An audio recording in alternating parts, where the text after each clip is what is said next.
आज स्थायीमध्ये अर्थसंकल्प मांडण्यात आला होता. आज स्थायी समितीचा जो अर्थसंकल्प होता तो स्थायी समितीच्या सहमतीने आज मंजूर करण्यात आला.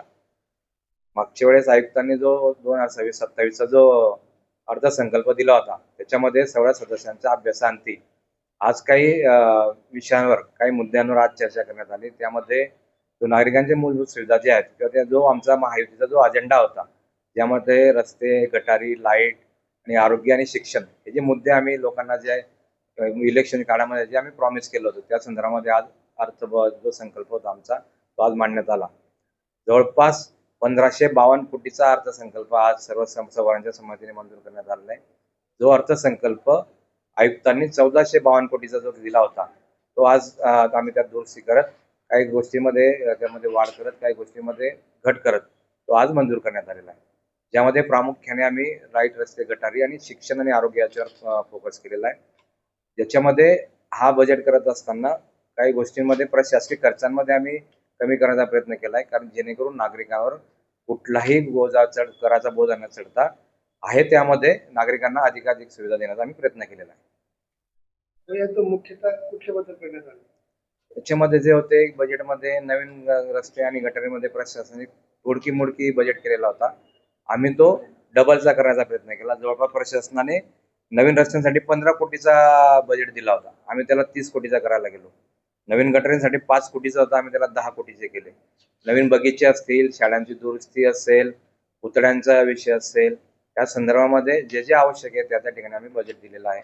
जसं काही आम्ही आता आरोग्य क्षेत्रामध्ये काम करत असताना प्रसिद्धीगृह जे होते ते जुन्या काळातले त्याला अद्ययावत करण्यासाठी 5 लाखावरनं 25 लाख त्यासाठी आम्ही बजेट केलेलं आहे. आणि विविध माध्यमाने आदरणीय गिरीश भाऊ असतील, आदरणीय पालकमंत्री महोदय गुलाब भाऊ असतील आणि आमदार राजमामा असतील, खासदार स्मिताताई असतील यांच्या माध्यमाने येणाऱ्या काळात आम्ही शासनाच्या जे योजना असतील, शासनाचे अनुदान असतील त्यांच्या माध्यमाने करून ज्या आम्हाला ज्या ठिकाणी अप्रूव्ह पडेल त्या ठिकाणी आम्ही त्या सुविधा पूर्ण करण्याचा प्रयत्न करणार आहोत. सभागृहामध्ये घरपट्टीवर शास्ती माफीची योजना रद्द करण्याच्या वेळेची मागणी करण्यात आली. त्या बाबतीमध्ये सभागृहातील सदस्यांनी सूचना मांडलेल्या आहेत. त्या मताचे ते पण होते, कारण जवळपास नागरिकांच्या सूचना अशा होत्या की आम्ही एप्रिलमध्ये भरत असताना काही लोक शास्तीच्या वाट बघतात आणि थकबाकीदार असतात, परंतु सूचना मांडल्याप्रमाणे सदस्यांच्या सूचना योग्य आहेत. कारण काय की जोपर्यंत घरपट्टी बाकी कर वसुली होत नाही तोपर्यंत सुविधा देण्यामध्ये अडचणी येतात आणि त्यामध्ये अडचणी येत असताना प्रशासनही कुठल्या बाबतीत तरी अपुरं पडतं. मी नागरिकांच्या रोषाला सामोरे जातो. आमची आपल्या माध्यमाने नागरिकांनाही विनंती असेल की आपण कुठल्याही स्कीमची कुठल्याही शास्तीची माफची वाट न बघता आपला कर भरावा आणि आपल्या करातूनच आपल्या सुविधा निर्माण करून घ्यावा अशी आपल्या माध्यमाने विनंती करतो. डॉक्टर साहेब 52 कोटी रुपयांची वाढ तुम्ही जमाबंदी दाखवली. त्याच्यामध्ये मालमत्ता कर याच्यात वाढ केली. कशा पद्धतीने वाढ? त्याच्यामध्ये मालमत्ता कर काय होतं, मालमत्ता करामध्ये प्रशासनाच्या बाबतीमध्ये मालमत्ता कर त्यांनी मागचे मॅपिंग केलेले आहेत. मागच्या ज्या प्रॉपर्टी होत्या त्या त्यांनी त्याच्यावरच ते कॅरी फॉरवर्ड होतात. पण आमच्या निदर्शनाचं असं आलं की नवीन प्रॉपर्टी तयार झालेल्या आहेत, नवीन खुला भूखंड आहेत, नवीन घरं झालेली आहेत, नवीन जाहिरातीचे जागा तयार झालेल्या आहेत. या माध्यमाने आम्ही त्याचं सर्वेक्षण आम्ही आता एप्रिलमध्ये हे घरपट्टी वसूल झाल्या की त्याच्यानंतर एप्रिलमध्ये आम्ही त्याचं सर्वेक्षण करू. आम्हाला खात्री आहे की आम्ही जो आकडे दिलेले आहेत त्या आकड्यांच्या अनुषंगाने 100% याला वसुली करण्याचा प्रयत्न करू.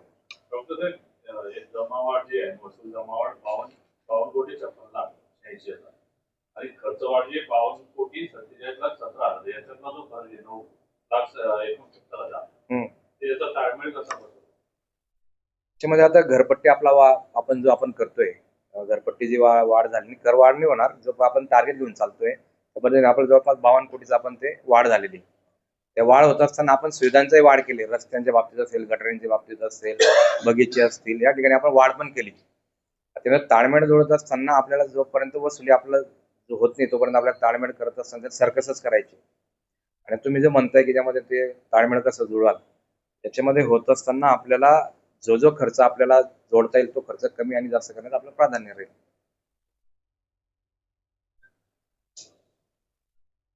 आरोग्यामध्ये आपण आता 25 लाख वाढवली. प्रसूतीगृह ऑलरेडी काय झालं आता आरोग्याच्या बाबतीमध्ये काय आता आपल्याला बांधकाम विभागामध्ये आपल्याला निधी येतो, त्याच्यामध्ये आपल्याला 2 ठिकाणी तो पैसा वापरावा लागतो. एक आरोग्य आणि शिक्षण मध्ये. त्याच्यामध्ये आपण हा मनपा फंडातनं आपण जास्त करून घेतले. आता तो शासनाचं अनुदान येणार आहे ते येणारच आहे. ते आपल्याला आरोग्य आणि शिक्षणावर आपल्याला तो खर्च करायचाच आहे. त्याच्यामध्ये मग समजा तो दवाखाना, नवीन दवाखाना निर्मिती असेल किंवा तुमची शाळेची दुरुस्ती असेल, शाळेत एखादा डिजिटल वर्ग तयार करायचा असेल, दवाखान्यामध्ये नवीन सुविधा तयार करायचा असेल, त्या पद्धतीने आपण तो खर्च करणारच आहे. शिक्षण, आरोग्य, त्यामध्ये सगळे कर वाढ न करता रस्त्यांचा प्रश्न असेल, गटरांचा प्रश्न असेल, बगीच्यांचा प्रश्न असेल, पुतळ्यांची दुरुस्ती असेल, जवळपास सगळे मुद्दे आपण यामध्ये करायचा प्रयत्न करा आणि सर्व नागरिकांनाच आपण कर न वाढ करता आपण त्यांना दिलासा दिलेला आहे. आता हा महाराष्ट्र शिक्षण कर व रोजगार आणि कर जो आहे त्याचा limit हा, तो कसा वाढलाय? याच्यात वाढ असा असतो की तुमचं याच्यावर काय असतं, खुला भूखंड आणि घरपट्टी. तुम्ही घरपट्टी जेवढी वसूल त्याच्यामध्ये शिक्षण कर असतो, त्याच्यामध्ये आपला वृक्ष कर असतो, हे त्याच्या एकामेकावर अवलंबून आहे. आपण खुला भूखंड आपण काय असतं, आपण घरपट्टी घेतो फक्त. घरपट्टीमध्ये तुम्ही जर ती बघाल त्याच्यामध्ये वृक्ष कर असतो, ते आरोग्य कर असतो, शिक्षण कर असतो, असे फक्त पाणीपट्टी आणि घरपट्टी ही आपल्या मालकीची असते आणि त्याचा रिबीट मिळतो आपल्याला. आपली जी वसुली असते पूर्ण त्याची रिबीट आपल्याला शासन परत करतं. आपण शासनाला जमा करतो, त्याचा रिबीट आपल्याला परत होतो.